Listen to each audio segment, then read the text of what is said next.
Hello, this is my Maths Teacher Hub 2025 predicted paper best guess for higher GCSE paper 3. Let's get started. Starts off nice and easy. Index laws, simplify h to the 6 to the power of 3. That would be h to the 18 because you're going to multiply those two together. In this case, we're going to do 10 divided by 2 is 5, and we're going to subtract those powers to get k to the power of 8. Number 2, use your calculator. So I'm going to put 2.5 plus fraction button square root 15.2 squared minus 10, all divided by 0.3. As you can see, this looks identical to my calculator screen.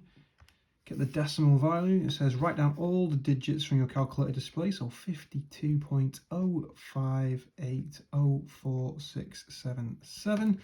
And then part B says write your answer to one decimal place. So you should have 52.1. Question number 3, Venn diagram. So we've got the numbers 1 to 12. In set A, we're going to put multiples of 4, and set B, we're going to put factors of 20. So multiples of 4 are 4, 8, and 12.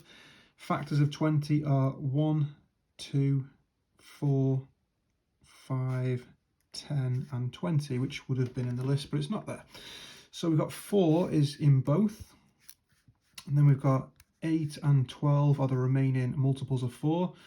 We've got 4 is a factor of 20, but we've also got 1, 2, 5, and 10. And then any number that has not been used, for example, the 3, the 6, the 7, the 9, and the 11, all can go on the outside. One of the numbers is selected at random. Work out the probability that this number is in A union B. So if you remember, A union B is when you unify the two sets together. So we've got 1, 2, 3, 4, 5, 6, 7, and there are 12 numbers in the diagram, so 7 out of 12.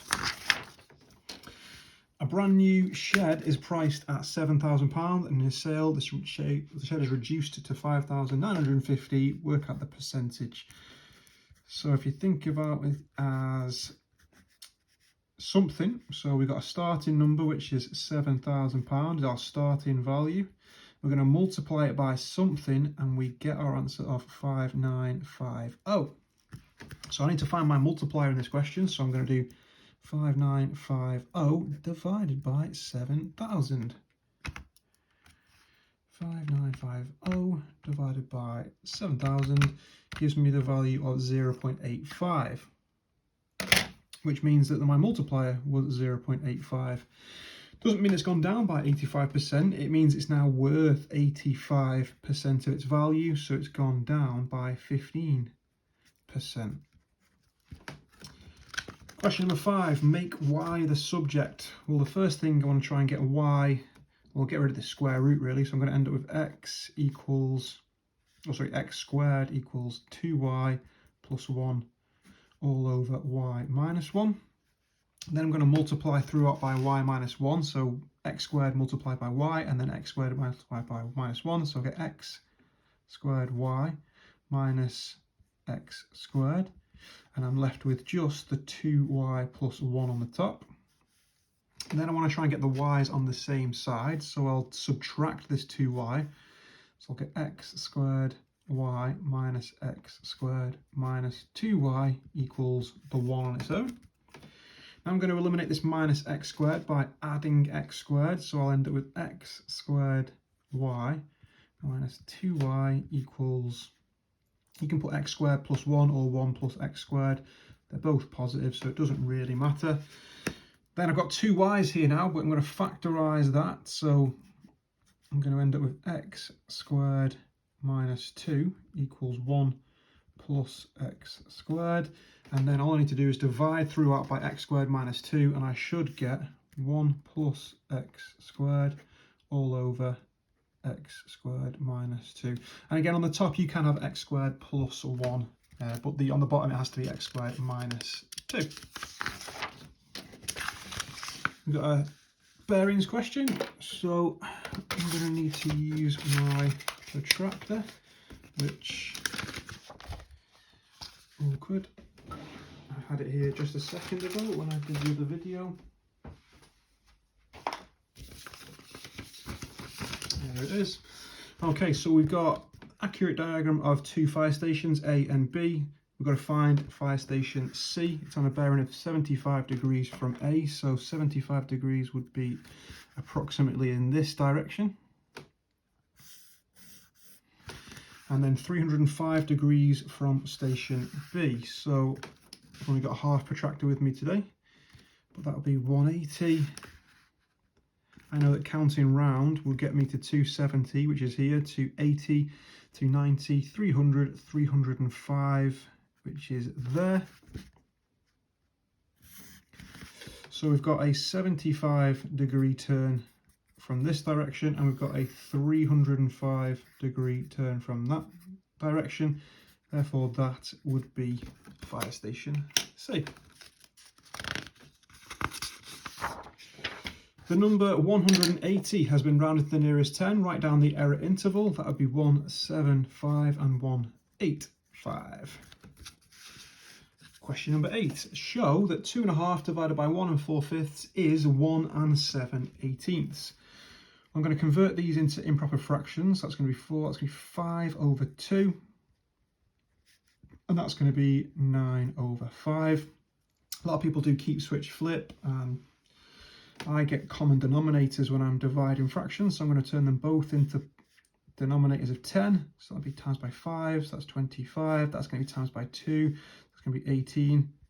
And then once I've got my dividing fraction like this, it's just the top two values as a fraction, so 25 over 18. And then how many 18s go into 25? That would be 1 with 7/18 left, and we have now shown the process to get 1 7/18. Okay. Question number 9, we've got some simultaneous equations. I am going to multiply the top value by 3 and the bottom value by 2. I know there's other ways to do this, but this is just the way that I think makes sense. So I'm going to triple this to get 6x, triple this to get minus 3y, and triple that also to get 39. I'm going to double this to get 6x, double that to get 4y, and double that to get 25. Then I'm going to subtract them. So we've got 6x take away 6x is no x, and we've got minus 3y take away plus 4y is actually minus 7y, and 39 take away 25 is 14. So y would be 14 over minus 7, so y is going to be negative 2. So there's our first value, minus 2. And then we're just going to go back into one of the originals. I'm going to go for this one here. I now know that y is minus 2, so I'm going to end up with 2x take away a minus 2, and that equals 13. But minus 2 is actually positive, so we've got 2x positive 2 equals 13. So that means 2x must have been 11, and x must have been 5.5. And there we go. You can write 5.5, or you can write 5.5. Totally up to you. Number 10. A square-based pyramid is resting with its square face on horizontal ground. The pyramid has a weight of 45 newtons and its square face has a length side of 3 centimeters. What is the pressure of the pyramid exerted on the ground? We've got the formula here for pressure. You can also think of it like this. Pressure is force over area. It says give your answer in newtons per meter squared. However, I've been given 3 centimeters in the question, so I'm going to turn that into meters first, which is 0.03 meters. Now, if you kind of visualize this square-based pyramid, it's the area touching the ground, which will be the square. So I've got 0.03 times by 0.03.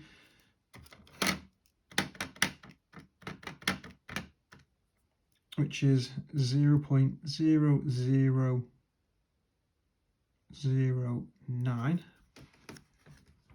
meters squared, should I say. So we now have the area of the square. So I'm going to use the area of the square, and the force is 45 newtons. So I'm going to do 45 divided by 0.0009. to get newtons per meter squared. So 45 divided by, which is 50,000 newton per meter squared. Right, a garden slug moves 15.2 centimetres in 1 minute 25. Find the slug's average speed in metres per second. Again, we've got centimetres and metres in the same question. That's not going to work, so I'm going to change this into metres again, which would be 0.152. Just have to double think then. So we've now got our distance is in 0.152 meters. Time, we need it in to be seconds. That's 60 seconds and 25 seconds. That's 85 seconds. And obviously we've got speed is equal to distance divided by time. So distance is 0.152 divided by 85 seconds.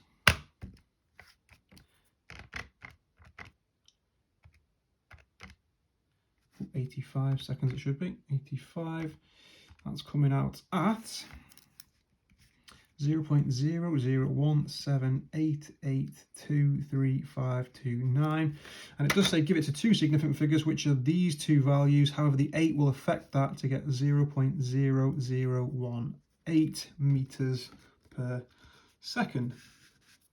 Number 12, factorize fully. Well, this is difference of two squares, because 36 is a square value, y squared is a square value, and 169 is also a square value. So your answer should be 6y and 6y. That's how you get your 36y squared. And the square root of 169 is 13. So that would be, one of them has to be positive 13 and one of them has to be negative 13. Right, we've got a circle with a radius of 7.8 centimetres. Work out the area of the major sector, which this is the major sector here. So we would use 310 degrees out of the 360 times by pi times by radius squared. That's all it is, to be honest. We're going to do that slice of the full area. So 310 over 360 times pi times by 7.8 squared. That comes out at 164.588039. Does say give it to two decimal places, so it's those two. The 8 would affect this one, so 164.59 centimetres squared. Question 14. Kobe placed £1,500 into a savings account offering 3.2% interest for the first year, then 0.9% compound interest for the year every year after. How much interest would Kobe have gained in 3 years' time? Well, I would have done 1,500 times by 1.032 for the first year. Then I would have times it by 1.009. and then 1.009 for the third year. So I'll just do that twice. That's going to come out at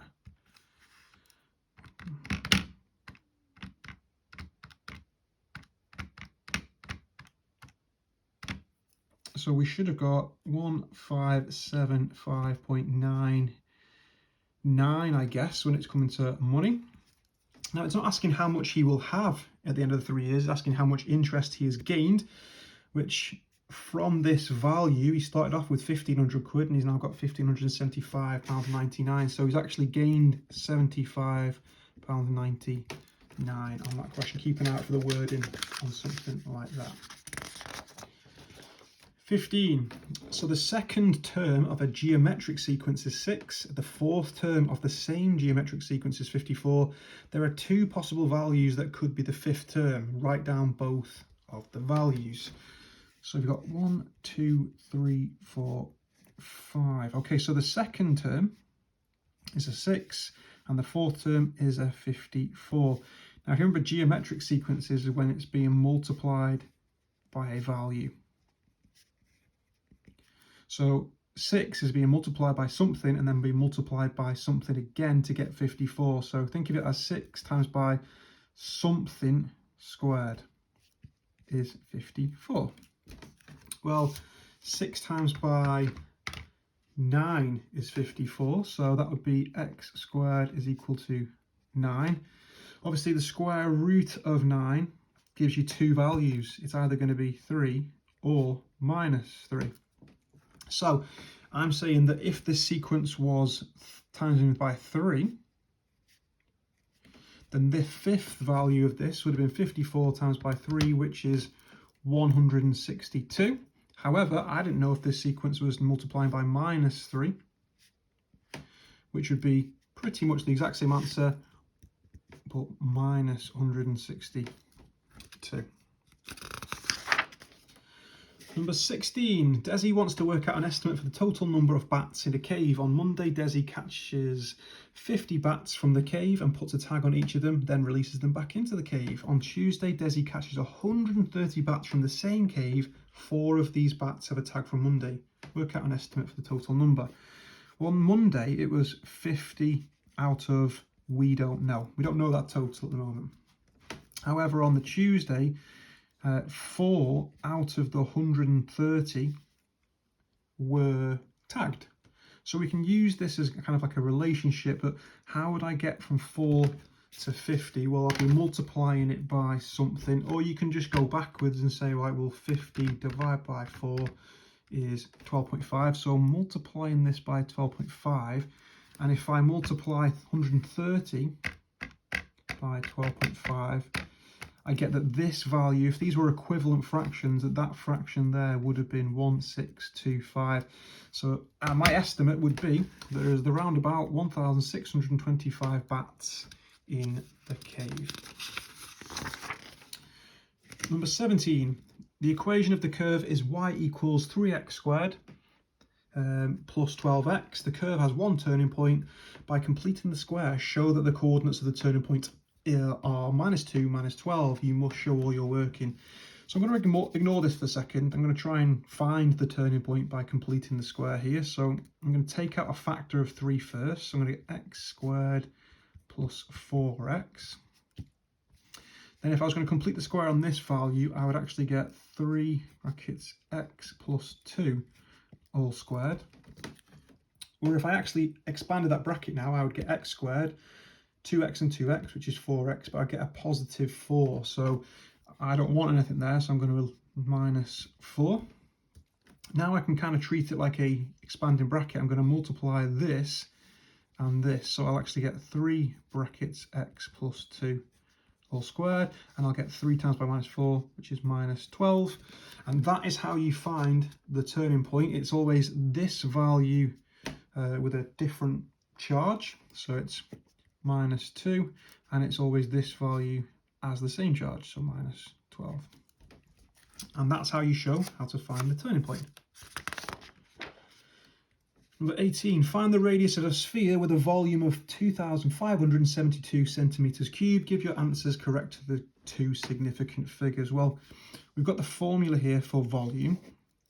So volume is equal to 4/3 pi r cubed. Well, we know the volume is 2,572.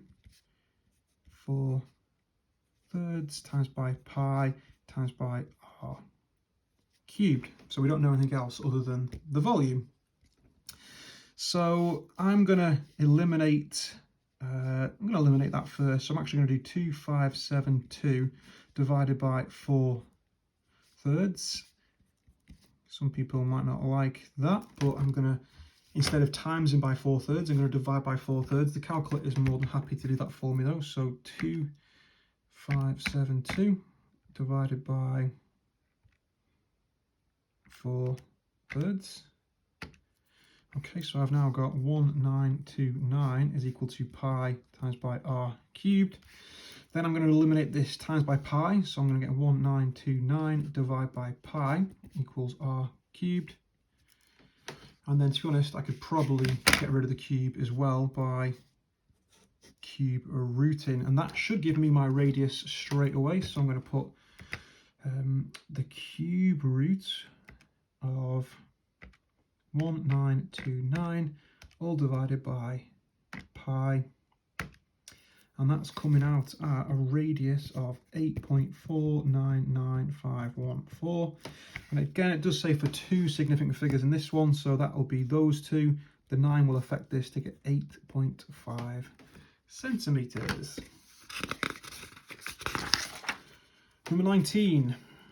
A, B, C, D are points on a circle with a centre O. AOC is a straight line, and ACB is 42 degrees. Look at the size of CDB. So CDB is this angle here. Well, the first angle I know for definite is this one here is 42.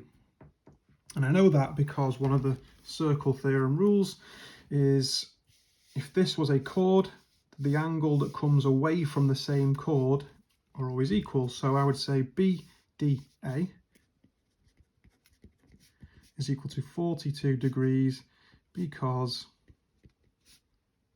angles that subtend the same chord are equal. Okay, now the secondary part of this question is that is a diameter, and whenever I have a diameter and a triangle attached to two ends of this, I will always get a 90-degree turn there. So I now know that 90 take away 42 is going to give me the angle that I want. So that would be 48 degrees. So I'm going to write that here so the examiner can see. And I'm going to say BDC, so BDC is equal to 48 degrees because I think the rule is angles in a semicircle are, well, not angles, the angle in a semicircle is 90 degrees. So we know that for that's definitely going to be 90 degrees, hence where we get our 48 degrees. So 48 degrees. And it says give reasons for each stage, so make sure you try and write some sort of coherent sentence for those. Right, Jessica has 152 litres of oil, correct to the nearest litre. Jessica pours the oil into containers of volume 2.6 litres, correct to 1 decimal place. By considering bounds, work out how many containers Jessica can fill. Well, first of all, I'm going to try and write down the bounds for 152. So the smaller value would be 151.5, lower bound. And the upper bound would be 152.5. Correct to 1 decimal place, 2.6 would be lower bound, 2.55, and upper bound would be 2.65. Okay, now we're going to share this oil into this one, so it is going to be a divide. It's going to be like the 152 divided by 2.6. So by considering bounds, I always have to do one lower bound and one upper bound. So I'm actually going to do 151.5, that one, and this one, divided by 2.65. So 151.5 divided by 2.65. That's coming out at 57.16981. Okay, and then I'm going to use the upper bound and the lower bound. Same calculation, 152.5 divided by 2.55. So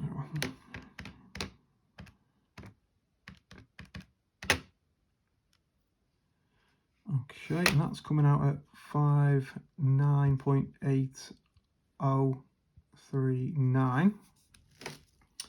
Okay, so we're looking at, I'm going to choose something suitable because it says use a suitable degree of accuracy. I'm going to say that my suitable degree of accuracy would be to, let's say, one significant figure, because 57 and 59 were both round to 60. And I would say to one significant figure. Okay, so I would be able to get 60 containers filled. express these fractions as a single fraction in its simplest form. So you've got to keep an eye out for this type of fraction where I'm actually going to factorize these bottom values. So I'm going to get x, and that's going to give me x minus 3, x plus 3. And I'm going to add x plus 2. This also factorizes, which will give me x. It's going to give me minus 2 and x minus 3. There we go. Obviously I want to get common denominators, so I'm actually going to have to multiply this one by x plus 3. So make sure that you get the common denominators. So I'm going to end up with x over x minus 3, x plus 3. And on this side I'm going to end up with x plus 2, x plus 3, all over x minus 2, x minus 3. But that would also give me a denominator on this one of x plus 3. I'm also going to multiply throughout by x minus 2. So that's going to give me x minus 2 over here, all over x minus 3, x plus 3, and x minus 2, plus, I might actually just expand that bracket now, so I'm going to get x squared plus 2x and 3x is 5x plus 6, all over x minus 2, x minus 3, x plus 3. Now we've got common denominators, we're going to add them together, or I could expand this one as well. I'm going to get x squared minus 2x plus x squared plus 5x plus 6, all over x minus 3, x plus 3, x minus 2. And then if I tally these together now, I'm going to end up with 2x squared plus 3x plus 6, all over x minus 3, x plus 3, x minus 2. Then I would usually look to factorize this back out now and see if anything crops with this, but this does not factorize, so that would be my answer for that question. Okay, the equation 2x cubed plus 2x minus 7 equals 1 has one solution. We've got to show that the equation can be written like this. Well, first thing I've noticed is that the minus 7 has become a positive 7. So if I wrote 2x cubed plus 2x equals 7, this 2x has also become a minus 2x. So I'm going to have 2x cubed equals 7 minus 2x. That 3 should be there, so I don't know what's that. I'm going to divide by the 2, which is going to give x cubed equals 7 minus 2x, divide by 2, and then I need to get rid of the cube, hence I'll have x equals the cube root of 7 minus 2x over 2. So it's basically going to show all the steps to get from there to there in the correct order. Using the iteration x n plus 1 equals the cube root of this, find the solution to 3 decimal places. So it says x0 is equal to 1. So I'm going to use that. Okay. And then I'm going to basically build this. So we have got make sure you use the cube root button. So I've got 7 minus 2 lots of my answer, divide by 2. Let's double check that. So, oh, it's got to be 7. Why have I pressed 1? Okay. Okay, so if that was x0, x1 would be 1.62533. If I press it again, x2 would be 1.233031. x3 would be 1.31365648. x4 would be 1.297847. x5 would be equal 1.30100617, and then x6 would also be 1.30039,314. So to 3 decimal places, I think I have to go one more time, it'd actually be 1.300 as my solution. Okay, 2 questions to go. The graph of y equals f of x is transformed to give the graph y equals 2f of x minus 1. The point P on the graph of y equals f of x is mapped onto point Q of the graph of this function. The coordinates of this have moved. Well, so we got minus 1 on the inside of the bracket. So on the inside, that is where you affect the x value and you do the opposite of it. So that is going to turn into an 8. Okay. You've got a 2 on the outside, which means you're going to affect this value, but it's because it's times in by 2, you'd actually double this value to get minus 4. And that would be point Q is 8 minus 4. Okay, let me put something in here. All right, so we've got a vector question. It says G to A, so G to A is 5 GEs. So I'm going to think of that as 5A from there to there. It says GB is 3 of those, so 1 of those, 2 of those, 3 of those. So I suppose you could think of that as 3 Bs. B is the midpoint of AD, and C is the midpoint of BC. Write down the vector of A to B. So how do you get from A to B? Well, I would go backwards down this road and then forwards along that road. So I've got minus 5A plus 3B. And there's part A done. Right, here's the tricky one. Prove that EFC is not a straight line. So E to F to C. When you're trying to prove something's not in a straight line, you can prove that it's not parallel. So that's probably what I'm going to do. I'm going to try and find out the vector of E to F first. So we've got E to F is minus A plus B. That's easy enough. Minus A plus B. I'm now going to try and find the vector of F to C. And if they were in a straight line or they are parallel, there'll be some sort of value in front of this I could factor out. So that's what I'm going to be looking for.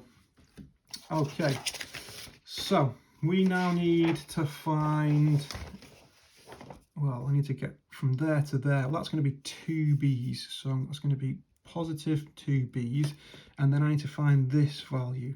Well, we've just found the value of this road to be minus 5A plus 3B.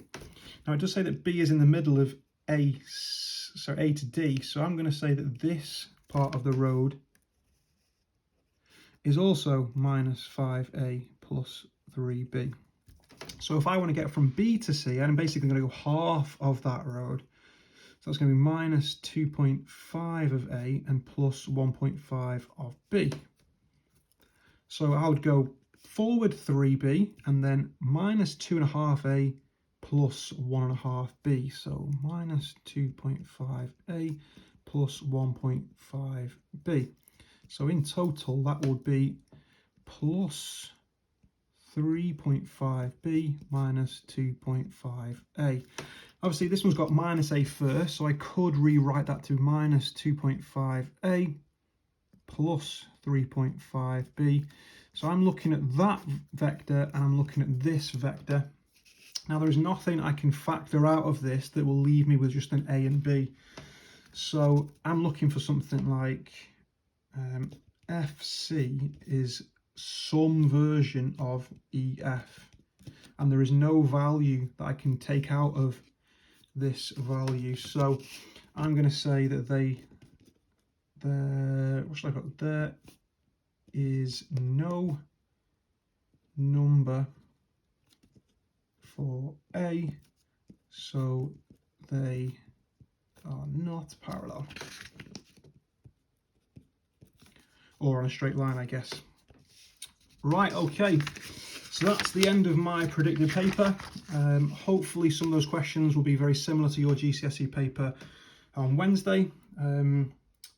Yeah, hopefully you enjoyed the paper, and good luck for then, and let me know how you get on.